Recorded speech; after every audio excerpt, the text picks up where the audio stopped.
Good morning. Good morning. Welcome to the Against the Smoke podcast. This podcast will be airing here on Tuesdays.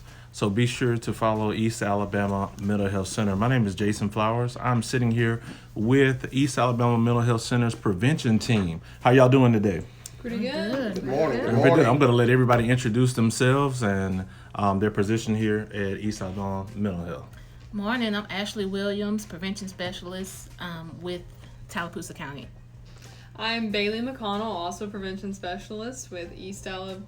Well, we're all with the East Alabama Mental Health Center, but here in Opelika. Herman Payne, prevention specialist, Lee County. And yours truly, Emmy Harrell, prevention coordinator. That's it. So I'm just relieved and happy to have these people on the show. A lot of people have myths and what they think could be facts about tobacco use, and that's definitely what we're going to try to attack and talk about on this brand new Against the Smoke podcast. So let's begin with the start. So before you can even talk about anything, we just really want to get to kind of how we arrived at this epidemic type of level of things going on with tobacco. So let's talk about tobacco through the years. What do we know about that, or what have you guys seen about that? Well, thank you, Jason. When it comes to the whole part we want to focus in on today, which is primarily the vaping, we can't start off with vaping. We all know that came from smoking. And so when it comes to smoking is something that's been going on for thousands of years. This is nothing new. And so what happened is in the early 1960s, people started to realize that, hey, this smoking thing that we're doing, while it was considered to be fashionable, and it was something more so for the elite, for lack of better terms, because it's literally your money is going up in smoke. Right. And for only certain people, for lack of better terms, could afford to smoke. And so what started to happen is people realized that, hey, there is a connection between cancer and smoking. And so in the early 1960s, they started giving smoking some negative press. Smoking, we used to seeing smoking in the offices before then. Smoking, you could actually, at one point in time, you could smoke on planes, which is why you'll see the no smoking signs on planes, which is very odd. Right. So again, when it comes to the history of it, it was Hollywood. Every Hollywood movie, you'd see someone smoking. And so again, once they came up with the negative press, there was a gentleman by the name of Herbert Gilbert who actually came up with a patent back in 1965 that had all of the basic components of today's e-cigarette. So of course we think about the e-cigarette as something, this has been around for 3 or 4 years, but no, it's actually been around for about 50 years or so. However, it never really, pardon the pun, but it never really caught fire. People never really picked up on it. And so, but it still stayed around, but no one really picked it up. And so then you fast forward to around the year 2001, 2002, a gentleman in Beijing, China, by the name of Han Leek, came up with another prototype of what is considered a vape tool. And so that did indeed pick up fire. And then there was a group called Golden Dragon Holdings, which actually ended up taking his invention and then ended up taking it overseas, and it eventually came over to the U.S. And so when it comes to what is considered the vape tool now, that's kind of the quick history of it. Of course, now it's literally exploded when it comes to how many people use vaping. That's kind of a quick history of how it came from just regular smoking to the vape tools as we know it today. Right. So thank you. So do you think, you mentioned that some of the things that could happen to youth, like cancer, like what could happen in the body, with those things? I think people don't really know the details on that. So what do y'all think could happen as far as the body work? So there's a lot of research on this that we see, and what we do know is how it, first of all, it affects the circulatory system, obviously, because you're inhaling it. And, that starts with you're inhaling it and you're inflaming your esophagus and throat, and then your lungs.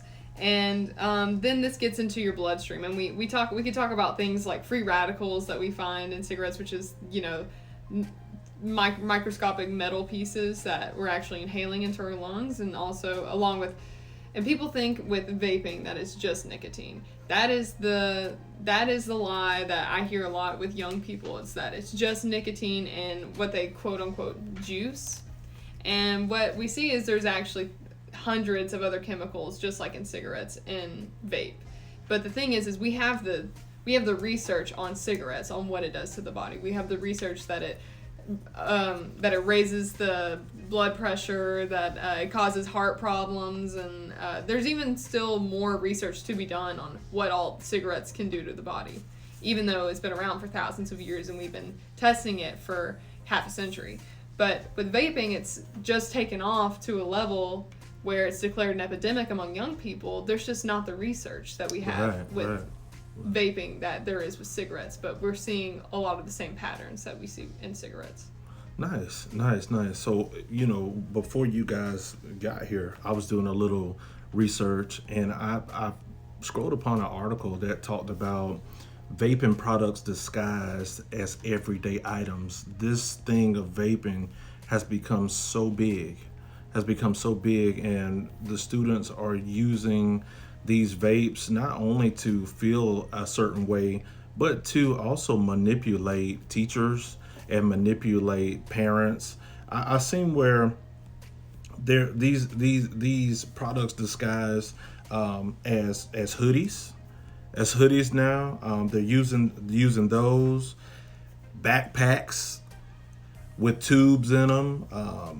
When back in the day we just used our backpack just to carry books. Now you got students using them to actually vape. The one that got me was an everyday little thing. Right now, Emmy's got her cell phone out here. Is phone cases. And a phone case, you can carry your phone anywhere. So a student could have their phone case, or whoever could have their phone case, and say, hey, I need to go call somebody on the phone and be vaping all at the same time. What do y'all think about that? See, their marketing strategies right now are mainly focusing on these kids who are so vulnerable. Like, e-cigarettes are sold in a variety of kid-friendly flavors, colorfully packaged and cheap to hide. And just like the cell phone that you said, it's so easy to hide, like from their parents, most especially. They're using their cell phones, but hey, I'm vaping. And the hoodie that you said is so easy to hide. In the classrooms, when they have those little how do you call those USB kind? Since the teachers are already familiar of what they look like, it's so easy for them to confiscate it. But if they have these new gadgets that can easily be hidden, it's like just so easily accessible for the kids. Yeah, speaking of that too, I seen where now they have pens, but are Sharpies, and the Sharpies are still fully functional. But then they have the vape out of the bag going on the other end of the Sharpie. A Sharpie. And so it doesn't say Sharpie, it says like secret pen or something like that. But I mean, these marketing strategies just to make money or feed an addiction have went so far. And of course, the sleekness of a USB drive. I know a lot of students are carrying the USB drives to, or what looks like a USB drive, to grandma and saying, hey, hold this for me, charge it up for me, and I'll be back to get this afternoon. And some of the older people don't know what's going on. So if you are not sure, ask, do the research and see just what's out there. I also seen where there are fully functional gaming systems now. So like the Game Boy, the handheld Game Boys and all that, right out of the top part of it, somebody could be playing, and then as soon as the adult leaves out the room, they're going, yeah, I mean, wow. Y'all can laugh. It's okay. Y'all can laugh. Y'all can laugh. Fully functional gaming systems. You would think, that.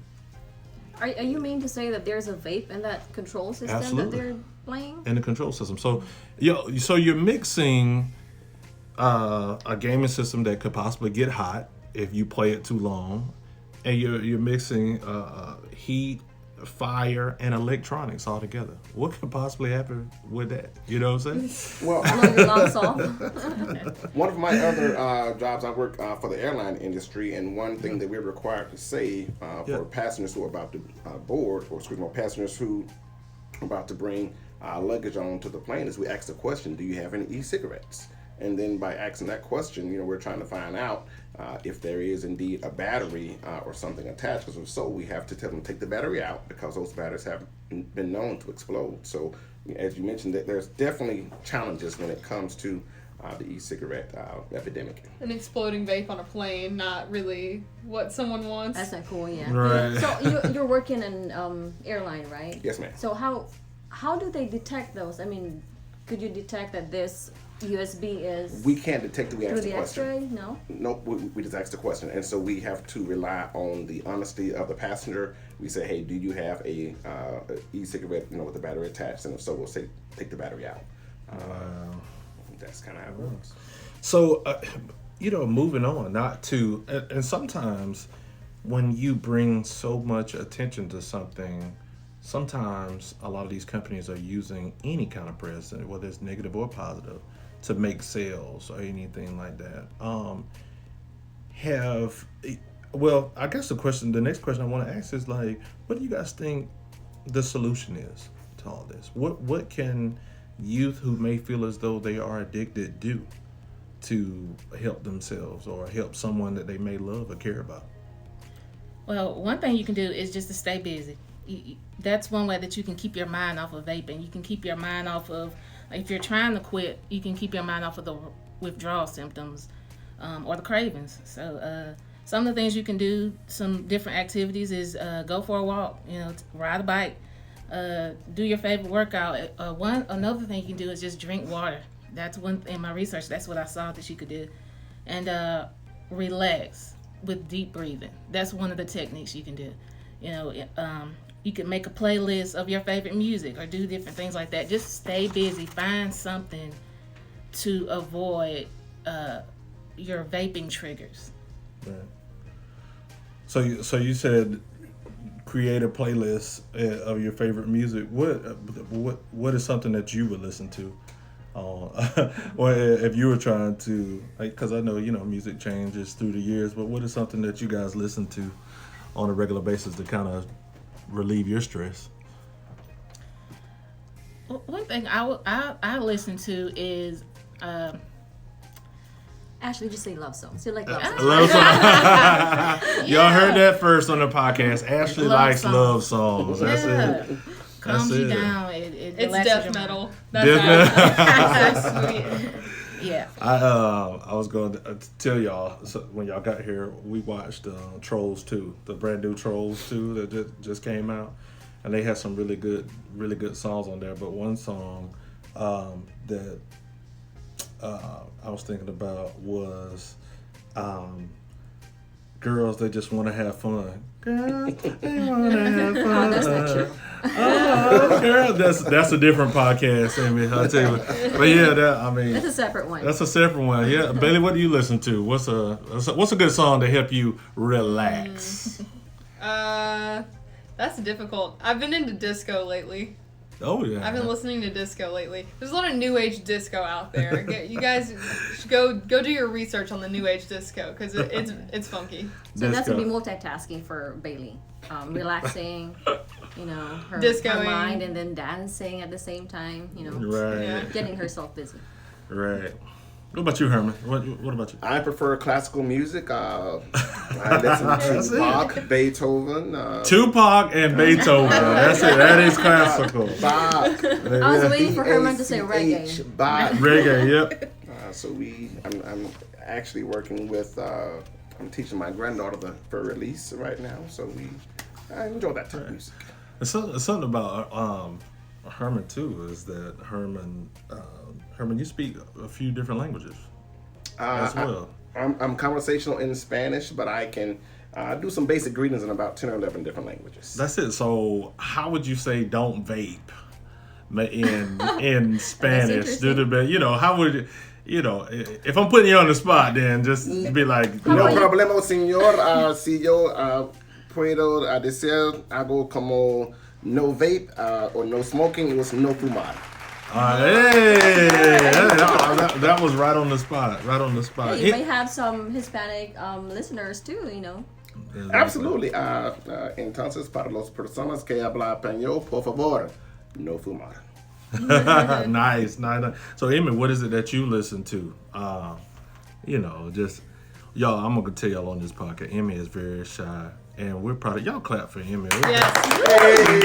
She's very shy. She's stepping out of her. Okay, Jason always puts me on the spot. Okay, so classic songs, love songs. Classic songs, love songs. Aww. That's what I'm talking about. Well, y'all, I mean, we've come to the close of the Against the Smoke podcast, episode 1, y'all. We are happy to be doing this podcast, and hopefully you guys will tune in for the next one, airing next Tuesday, all right? Mr. Jason, before you close out, I'm pretty sure they want to hear what you like to listen to, sir, to relax. Oh, yeah. What I like to listen to relax, let me see. Death metal wouldn't be good. But gospel. A lot of gospel Amen. music. So gospel music, you know, keeping myself calm. But y'all, I'm glad to have y'all on the show. Thank y'all so much. Thank to be here, truly you. enjoyed it, Yeah. sir. Glad. So hopefully y'all gonna come back. Absolutely, come absolutely. back. Do you have donuts for me? Well, we do not have the Krispy Kreme endorsement, but the Okay. Krispy Kreme, if you are listening out there, please, All healthcare healthcare work. employees.